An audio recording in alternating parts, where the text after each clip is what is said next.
Ya, assalamualaikum warahmatullahi wabarakatuh. Kembali lagi di channel Anak Empang TV. Pada video kali ini saya akan share tentang pengalaman dan sedikit unek-unek yang saya jalani atau yang saya alami selama mempelajari budidaya ikan nila sistem bioflok. Ya, ini adalah videonya.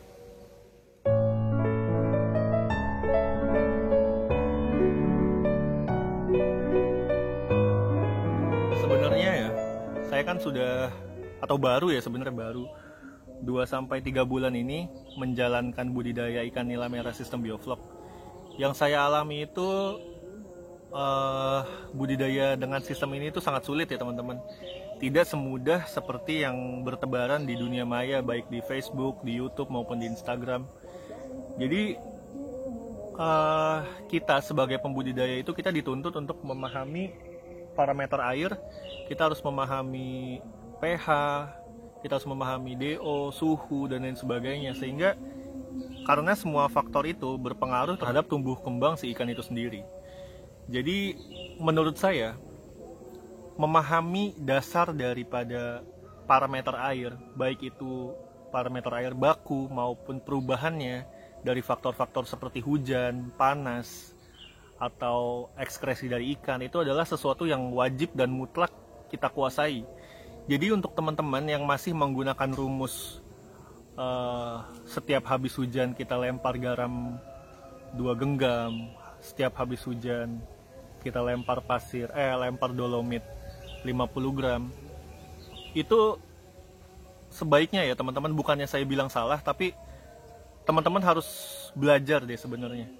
Karena itu yang saya alami. Saya juga awalnya menggunakan rumus seperti itu. Jadi setiap habis hujan kita kasih garam, kita kasih kapur. Saya nggak tahu gunanya itu untuk apa. Jadi setelah saya 3 bulan ini ya, setiap hari tuh buka YouTube, baca-baca referensi dan lain sebagainya, ikut grup ini dan itu kita harus tahu dulu manfaatnya itu apa.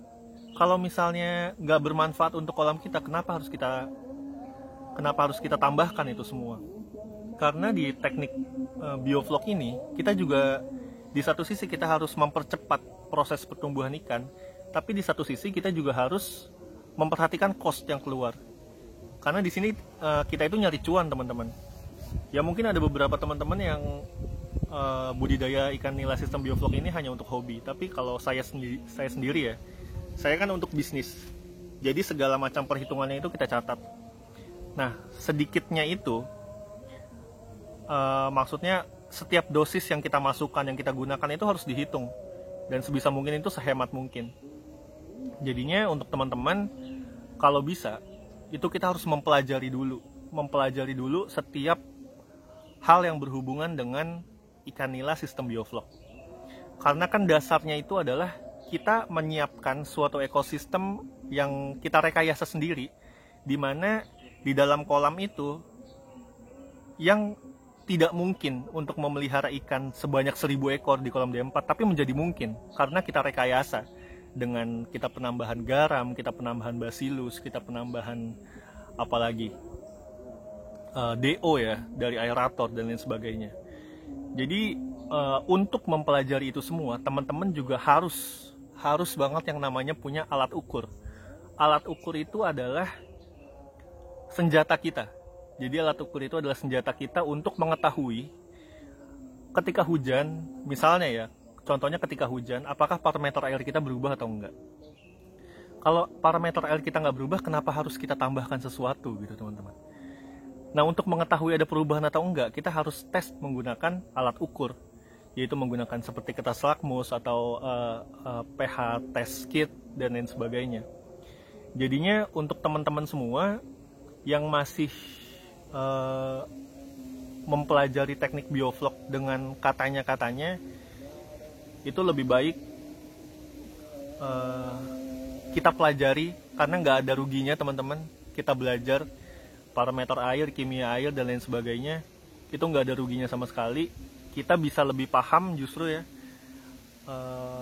perkembangan air atau dinamisnya air itu seperti apa di cuaca hujan, apalagi kita kan outdoor ya.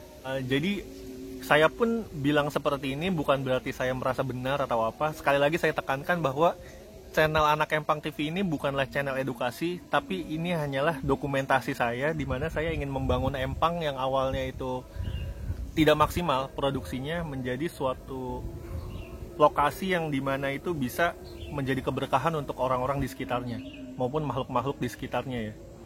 Jadinya jangan terlalu berpatokan dengan channel ini. Ini hanya dokumentasi pribadi saya untuk membangun empang.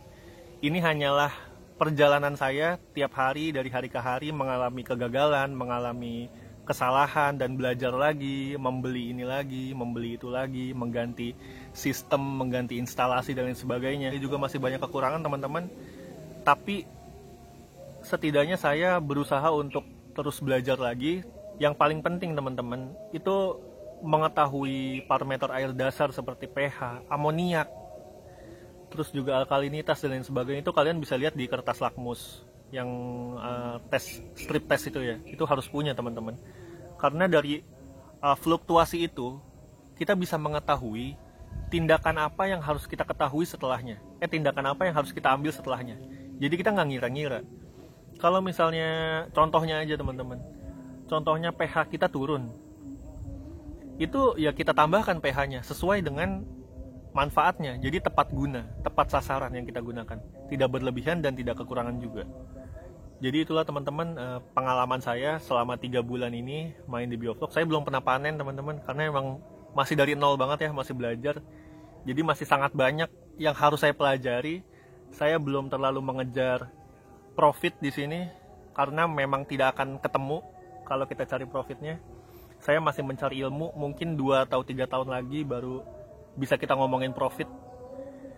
Ya, saya rasa itu saja. Oh ya, sambil ya teman-teman ya, buat yang masih belajar seperti saya, perbanyaklah link. Link baik di grup WA, di grup Facebook, di YouTube dan lain sebagainya itu perbanyak teman-teman. Apalagi teman-teman ada pemain biovlog di sekitar kalian, itu samperin. Kalian lihat gimana caranya mereka berbudidaya, kalian koreksi, berkaca lagi ke kolam kita sendiri, sehingga itu bisa menjadi pembelajaran dan pembanding untuk teman-teman. Tapi satu hal juga yang saya ingatkan, jangan pernah menjadikan konten atau bahkan kolam orang lain sebagai patokan inti. Jadi kita plek-plek kita ikutin gitu, itu nggak bagus juga. Karena setiap kolam itu memiliki parameter air yang berbeda, air baku yang berbeda, penanganan yang berbeda, dan lain sebagainya. Curah hujan juga yang berbeda.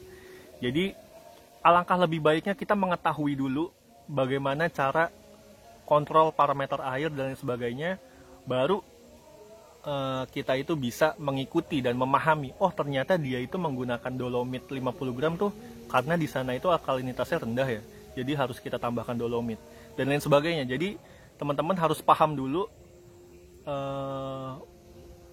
ilmu dasar dari biovlog itu, baru kita bisa melanjutkan ke step selanjutnya. Sekian video kali ini, semoga bisa bermanfaat. Wassalamualaikum warahmatullahi wabarakatuh.